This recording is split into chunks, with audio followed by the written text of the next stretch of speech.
No, I've won British, Commonwealth and European bantamweight titles.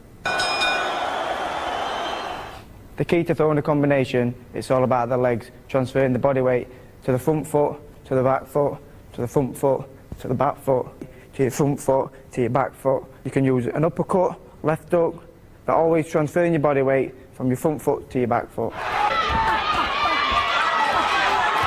Very important when you're throwing a combination, you stay relaxed. Shoulders, they don't want to be tight and tense.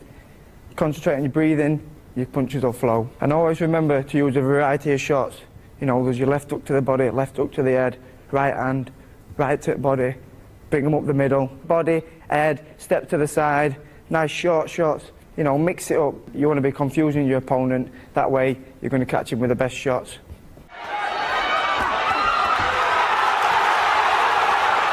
Remember, when you're throwing your shots, keep them short, sharp, and always remember there's something coming back, so always move your head. You can't win without hitting your opponent, but you'll also struggle if you can't defend yourself. After the break, we'll look into the sweet science of defence.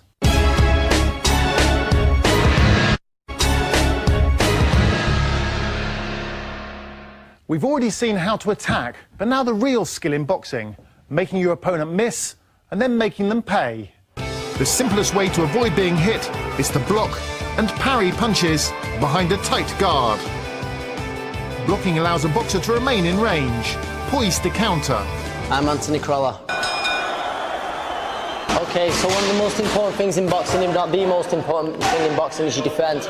So now we're going to look at blocking a few shots. Okay, so first of all, a nice tight guard with a nice solid basis, yeah? If a fighter's an orthodox fighter, he's going to come with his left hand. In general, that's blocked with the right hand. And likewise, if he throws his right hand, which is his backhand, he's blocked with the left. And the same with the hooks. To the head and also to the body. Not everyone's blessed with the longest arms in the world. So sometimes you have to lean into them shots on both sides. So it's there, yep. You have to lean down into him. Also, up close, normally the two general ways of blocking the uppercut is to push it down. But that can always be risky, so I always think the safest way is to just close the gap. Close the gap. In defending a shot, everyone thinks, you know, they practice defending on the back foot a lot, but coming forward, the key to like having a good defence coming forward is staying relaxed, having the confidence in you to ride a few shots. So the start was to throw a few shots like 1-2 left up.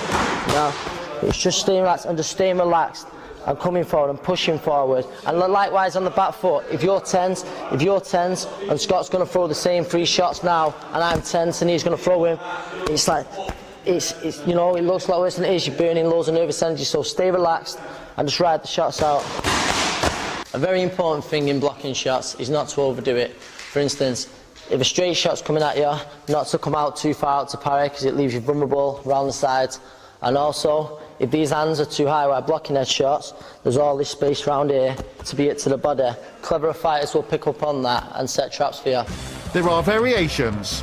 A cross-arm defence, for example. And some fighters also choose to keep their left low and roll the shoulder as a defence. A low guard invites an attack, which often suits counterpunchers. I'm Kit Galahad, WBC International Champion, the prettiest British fighter ever. Most trainers tell you to keep your hands up here, but I don't. I keep my hands low because if someone throws in, I can see the shots coming more. If someone throws a right hand, I can slip out. Left hand, I can slip in this way. Throws a left hook, I can roll underneath here. Or all depends on what shot he's going to throw. I can see all the shots coming more. When you've got your hands up, you can't see shots coming. Uppercuts you can't see coming. All depends, but this suits my style. It doesn't suit most fighters, but it suits my style and it takes a long time and a lot of practice. Forcing an opponent to hit clean air complements blocking, utilising a half step back to avoid attacks, or using head movement to slip shots and remain in a position to counter. Let's say hi, I'm Buddy McGirt. I am former 2-time world champion and trainer of many world champions. So let's say if you want to slip the jab, you know what I mean? I believe every fighter should have a little slight bend in their knees to make it much easier, because if your knees are straight, you have to go 1, then 2. You know what I mean? But if you got your knees slightly bent, it's just 1. You know what I mean? So if the guy shoots a jab, you can slip and step here, bam, you can counter.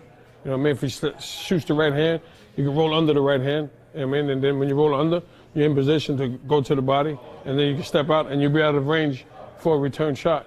You know, but some guys, you know, I believe, you know, you can slip this way. You know, I mean, you can slip, depending on what kind of punch you want, the counter you want to throw. Some guys just move their head to move, but if you're moving in and you say, I'm going to hit him with a right-hand counter, you slip the jab, whop, you come over top.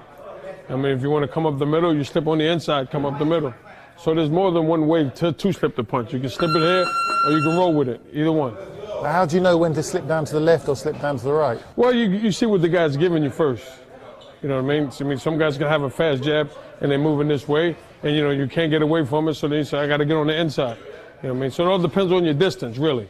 You know what I mean? If you're closer here, you can slip here. If you're on the outside and you want to slip here, boom, and counter, then so you're able to move out before you get countered by him. So it's all about positioning. You know what I mean? And attack it from the weak side or the strong side.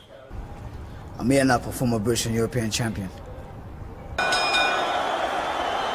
The key to defense is to be unpredictable. Sometimes you could block the shot, you could slip the shot for a right hand, you could slip the shot for a body, for a head, you could slip the shot, come in on the inside and go to the head, or you could just simply step back. When you throw the jab, step back. Step back, or someone could fall short and you can throw a right hand over the top. One of the forms of defense that you can work on is things like rolling the shots, like sitting down, rolling on the shots, sitting down, rolling on the shots. But at the same time, your legs got to be placed right in order for you to slip on the shot easy. Come again. See that? See the way my legs are? I'm more or less sitting down already. So when I duck, it's not much of an effort. It's just a little dip. It's a little dip. It's not a like complete sit down. It's a little dip. It's a little dip. It's a little dip, and I'm still in balance to throw back my shots. So we'll do it once again. Little dip. Able to fire back straight away, and I'm in balance. You roll with the punches. You sort of like always have your head moving, like always slipping. So whatever happens, you keep focused, and your head's always on the move, In a situation where like you might get hit and get caught with a good shot. For example, if I get caught with a good shot now, and they hit me flush, and I'm hurt, the first thing you do is come in, clutch, just hold on till the ref comes in and says break, but obviously buy as much time as you can. Hi, I'm Peter Buckley, King of the Journeymen, 300 fights.